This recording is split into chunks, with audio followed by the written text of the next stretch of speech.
Today, I'm going to be talking about confidence in public speaking. So take a seat, this will probably be taking a while. Also, since everyone has terribly rotting attention spans, enjoy the Splunky 2 gameplay. And if you stick around long enough, let me know if there's other games you'd like me to play in the background, maybe like Minecraft or Roblox or something like that. Moving on. I've done debate for about 4 years now. I've competed in policy debate, won states, gotten A's in public speaking classes, and earned fives on AP presentations. So, if you just looked at me now, you might assume that talking has been something I've just always been good at. But I can assure you it hasn't. I wasn't always the person who could stand in a room and talk for 8 minutes straight. I wasn't always someone who could walk up to strangers, start conversations, or be comfortable speaking in front of a judge who I don't know. In middle school, I had clinically diagnosed social anxiety. If I knew I had a presentation coming up, it would consume my entire day. I would think about it constantly. Sometimes I would have panic attacks before having to speak in front of my class where I threw up in the bathroom. And there were other times where I would fake being sick because a zero felt better than standing in front of everyone and being embarrassed. And looking back, it's kind of weird. Because talking is something humans have been doing since almost forever. You've been talking since you were probably around 2 years old. You've had thousands of conversations throughout your life.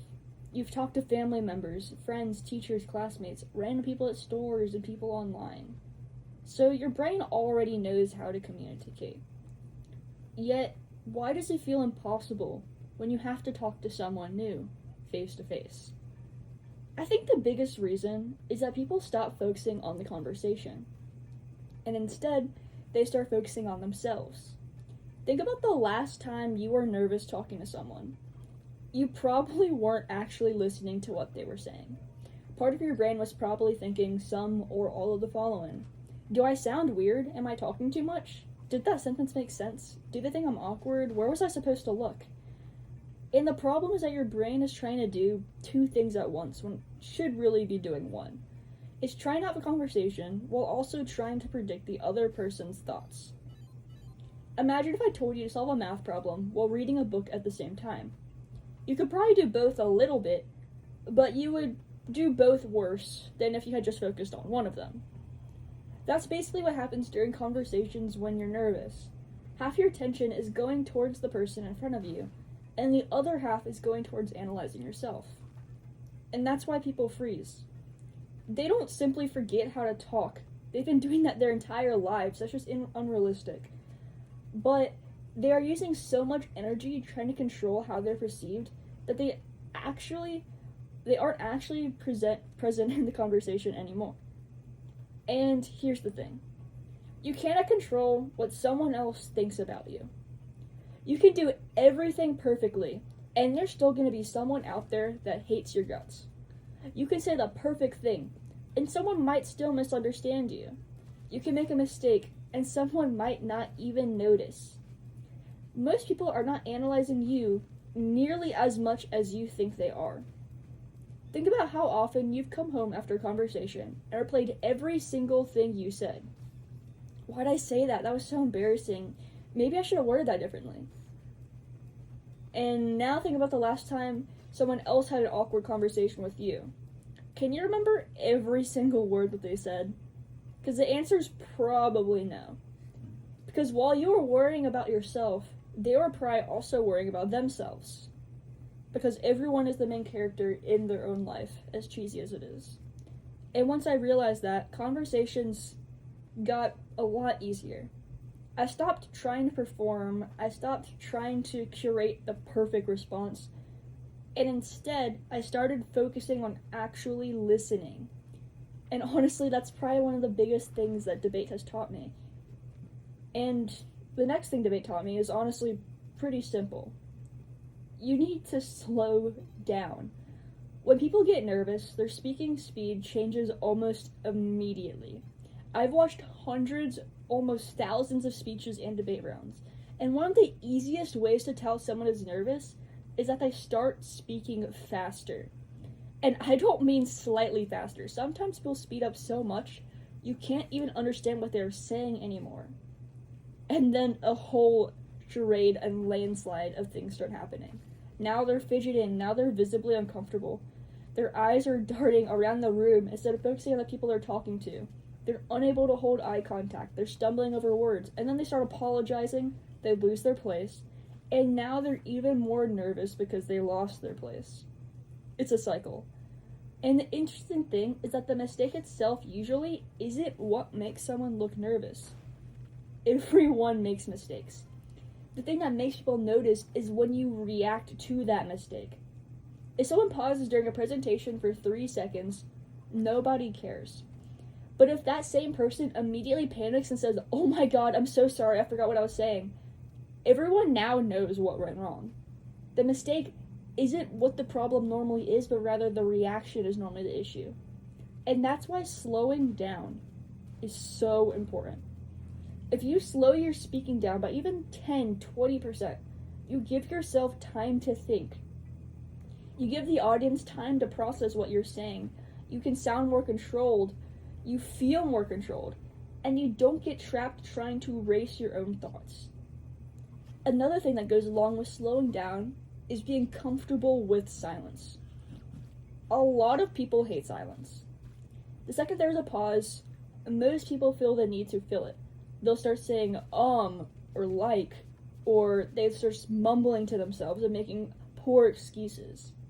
Then they'll start adding random words because they think that silence makes them nervous. Pauses aren't bad. A pause shows that you are thinking, and that means you're already ahead of the curve. Some of the best speakers intentionally pause after important points because they know people need time to process information. Think about when someone tells you something important. Your brain does not instantly click and understand everything in 1 nanosecond. You need time to think about it.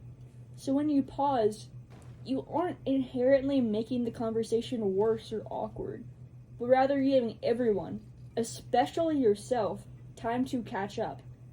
And that 2-second pause feels way longer to you than it honestly does to anyone else.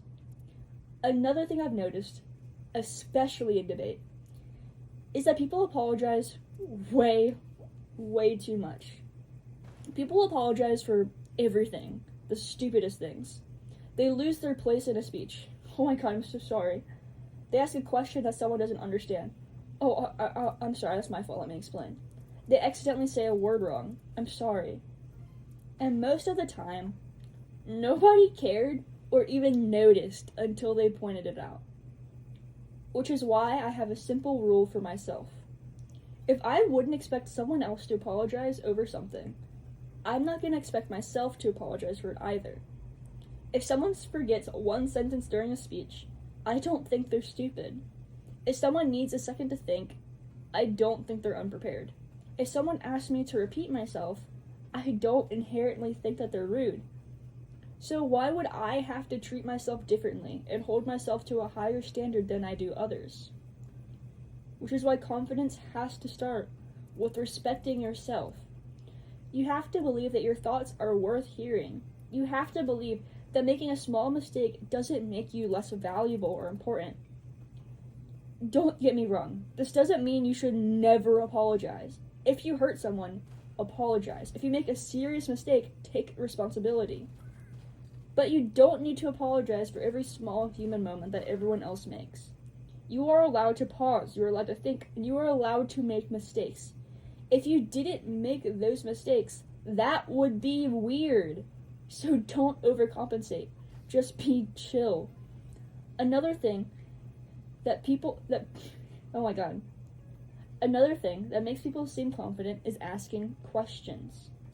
A lot of people think that confidence means just talking all the time. I think that confident people actually do the opposite. I've observed, through my debate rounds, that confident people tend to listen more than they speak. In debate, some of the strongest competitors normally aren't the ones that are talking the most. They are the loudest. They are the ones who understand the other person's argument. They are listening, they are noticing, and they are figuring out what is happening. Then they respond. That same thing works outside of debate, and honestly in most conversations you'll be having with anyone. People enjoy talking to people who are genuinely interested in them and what they are saying. You don't need to be funny, you don't need to be impressive. Sometimes the best thing you can do is listening and asking a good question. If someone talks about something you don't understand, ask them about it. Be curious. People enjoy explaining things that they care about. And then this leads to another thing. Don't pretend to know everything. I think a lot of people do this because they're scared of looking uninformed or stupid. Like maybe someone will mention like a movie you've never seen, and then you're gonna pretend that you watched it. Or someone's talking about a topic that you don't understand. So you're gonna pretend you know exactly what's happening, and you know the most recent knowledge about the topic.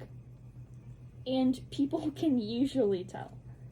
And honestly, admitting that you don't know something can make you seem more confident and more informed, because you're comfortable enough with yourself to say, I don't know. I want to know more. So you don't have to prove that you're the smartest in every conversation, because being curious is so valuable. And the last thing I want to talk about is something I wish I knew way earlier, especially going into middle school or high school or maybe even college in the job force. You are not going to be confident overnight. I still get nervous. I still have moments where I walk into a room and think, I don't know anyone here. I still get that sinking feeling in my chest before important events. The difference is that I have enough experience now to know that that feeling does not mean something bad is going to happen. I can let myself feel that fear and feel that anxiety. That's just me. But I'm not going to let it dictate the rest of my day, the rest of my week, or especially not the rest of my life. And that's what practice does. If you're scared of spiders, walking into a room with spiders one time will not make you less scared. You will leave that room feeling very uncomfortable. Maybe a tiny bit less scared than before, but still scared. And then you can do it again and again. And eventually that fear will still probably exist in the back of your mind. But you are paying attention to where you are right now, instead of imagining every possible terrible outcome. Talking to people works almost identically. Every conversation and every presentation is a form of practice. Every time you introduce yourself to someone new, you're teaching your brain that this situation is survivable. Eventually, things that used to feel impossible, like giving a presentation in front of 100 people, will start feeling normal, like it's just another Tuesday. And that's what confidence really is. It's not never feeling nervous. Most confident people, I can guarantee you, still feel nervous. But what confidence really is trusting yourself enough to do something even when you are nervous. And if you are someone who struggles with talking to people right now, I understand you. I see you. And I promise I've been there. So trust me when I say, I know what it feels like to avoid opportunities because speaking feels terrifying. But also trust that you do not have to become a completely different person. You just need to start taking these small steps. As cliche as it sounds, they can be simple, like one conversation, one presentation, or just one awkward moment at a time. And eventually, you will look back and realizing you are doing things that the younger version of yourself never thought was possible, and you will feel so overwhelmingly proud of yourself.